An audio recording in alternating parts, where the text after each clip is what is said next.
नमस्कार। True crime story channel पर आप सभी का स्वागत है। आज हम एक ऐसे केस के बारे में बात करेंगे जिसने देश के लोगों को सड़कों पर उतरकर प्रदर्शन करने के लिए मजबूर कर दिया था। यह एक ऐसा केस था जिसने लोगों के रोंगटे खड़े कर दिए थे। आज हम बात करेंगे नेहा मर्डर केस के बारे में। 15 मार्च 2013 को शाम के करीब 7:30 बजे थे। उसी समय आगरा पुलिस कंट्रोल रूम में एक कॉल आया। कॉल करने वाले ने बताया कि आगरा के दयालबाग इलाके में खेलगांव के पास एक लावारिस अल्टो कार खड़ी है। पुलिसकर्मी ने सूचना नोट की और मैसेज वायरलेस पर फ्लैश कर दी। कुछ देर बाद उस इलाके की पुलिस के 2 सिपाही पेट्रोलिंग बाइक पर सवार होकर मौके पर पहुंच गए। उन्होंने कार की छानबीन की, आसपास छानबीन की, पर किसी प्रकार की कोई सुराग नहीं मिला। उसके बाद उन्होंने जैसे तैसे करके कार को खोला और उसकी तलाशी ली। कार से एक कागज़ मिला जिस पर मोबाइल नंबर लिखा था। पुलिस वालों ने उस मोबाइल पर कॉल किया तो पता चला कि वो नंबर कार के मालिक ऋषिपाल शर्मा का था। पुलिस ने उन्हें कार के बारे में जानकारी दी, फिर कार को कब्जे में लेकर अमर विहार पुलिस चौकी पर पहुंचा दिया। दूसरी तरफ से कार को यूं लावारिस मिलने पर ऋषिपाल शर्मा के घर में हड़कंप मच गया, क्योंकि वो कार ऋषिपाल शर्मा की बेटी नेहा चलाती थी। उस दिन भी सुबह वो ही लेकर गई थी। उसका मोबाइल नंबर भी नहीं मिल रहा था। घर वाले हर तरफ नेहा की तलाश कर रहे थे। जब पुलिस को नेहा के लापता होने की बात पता चली तो उसकी तलाश में टीम लगा दी। पुलिस की तलाश का केंद्र दयालबाग इलाका ही था। नेहा शर्मा आगरा के मशहूर दयालबाग एजुकेशन इंस्टीट्यूट में पढ़ रही थी। वो एक होनहार काबिल लड़की थी। MSc MPhil के बाद वो PhD कर रही थी। नेहा के परिवार में माता पिता के अलावा एक बहन और एक भाई भी थे। राधा स्वामी संप्रदाय को मानने वाले इस परिवार की जान नेहा में ही बसती थी। पिता ऋषिपाल शर्मा को अपनी बेटी पर बहुत नाज था।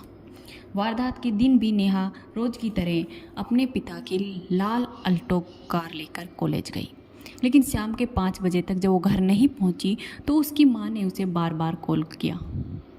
करीब 50 बार कॉल किया, लेकिन फ़ोन रिसीव नहीं हुआ। फिर भी वो लगातार कॉल करती रही। तभी अचानक किसी लड़के ने कॉल उठाया और वो बोला, नमस्ते आंटी, नेहा दीदी सदर बाजार गई है। इससे पहले कि नेहा की माँ कुछ पूछती, फ़ोन कट गया था।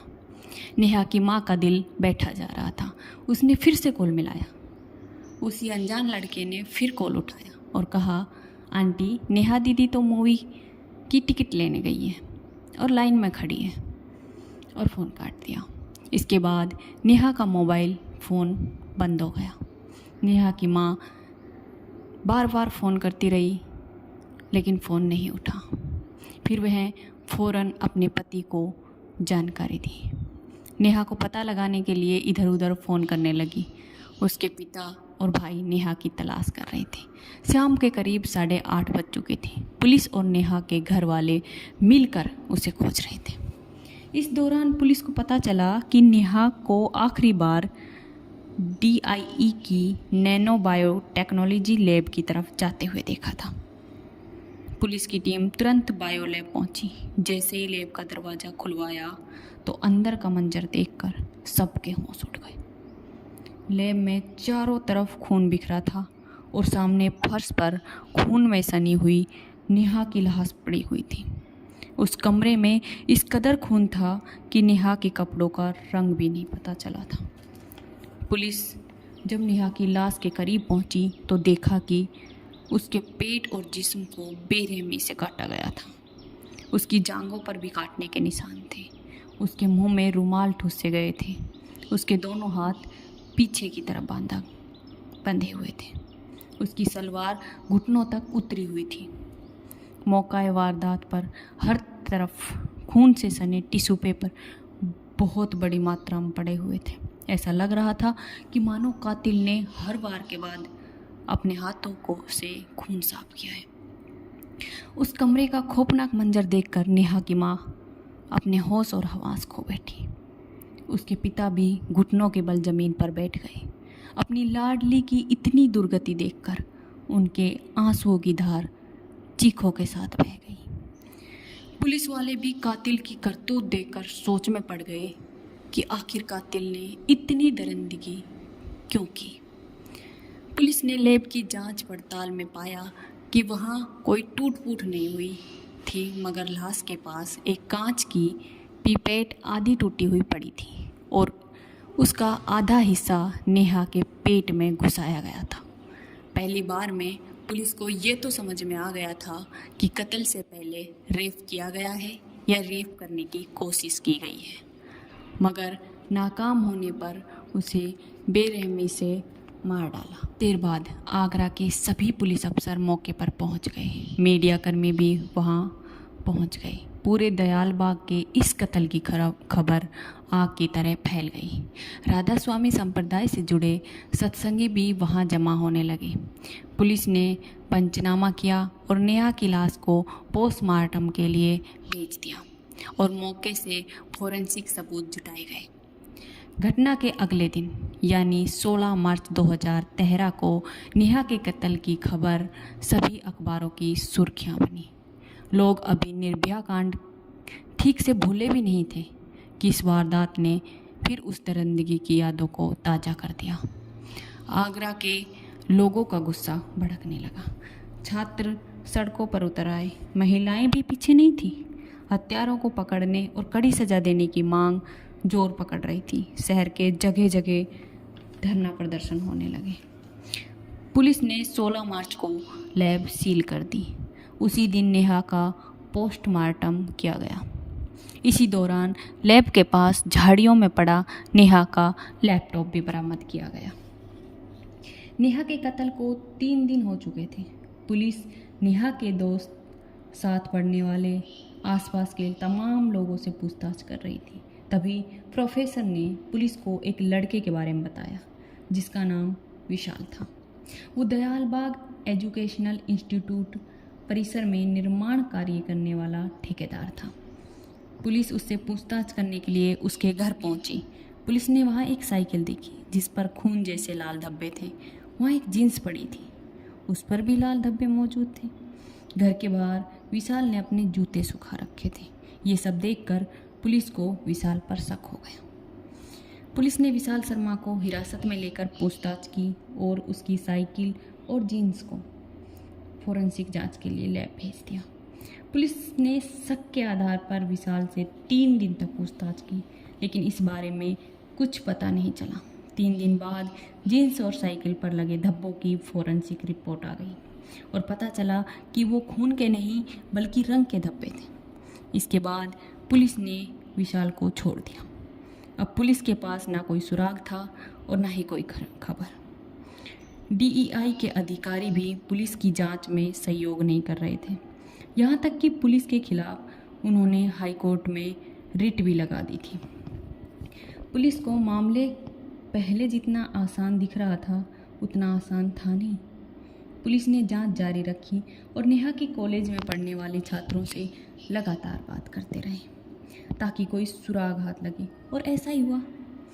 एक दिन नेहा के घर वालों ने बताया कि उदय स्वरूप नाम का एक लड़का उसको परेशान करता था। वो लड़का एजुकेशनल इंस्टीट्यूट का चेयरमैन और पूर्व IAS अधिकारी का भांजा था। पुलिस उससे पूछताछ करने पहुंची। उदय ने पुलिस के सवालों के जवाब ऐसे दिए जैसे नेहा को जानता ही नहीं था। पुलिस भी उसके जवाबों से संतुष्ट होकर वापस लौट आई। हालांकि उदय के परिवार वाले और DEI के चेयरमैन पुलिस से नाराज थे। पुलिस की पूछताछ जारी थी। इसी बीच फिर कुछ छात्र छात्राओं ने दबी जुबान से उदय का नाम लिया और उस पर शक जताया, पर सामने आने को कोई तैयार नहीं था। पुलिस ने फिर उदय से पूछताछ करने का फैसला किया और उसके घर जाकर सवाल जवाब किए। इस बार उदय के घर वालों ने पुलिस के खिलाफ ही उत्पीड़न की शिकायत दर्ज करवा दी और अदालत पहुंच गए। इसी बीच पुलिस को नेहा की पोस्टमार्टम रिपोर्ट मिली जिसके मुताबिक नेहा के कत्ल से पहले क्लोरोफॉल देकर बेहोश किया गया था।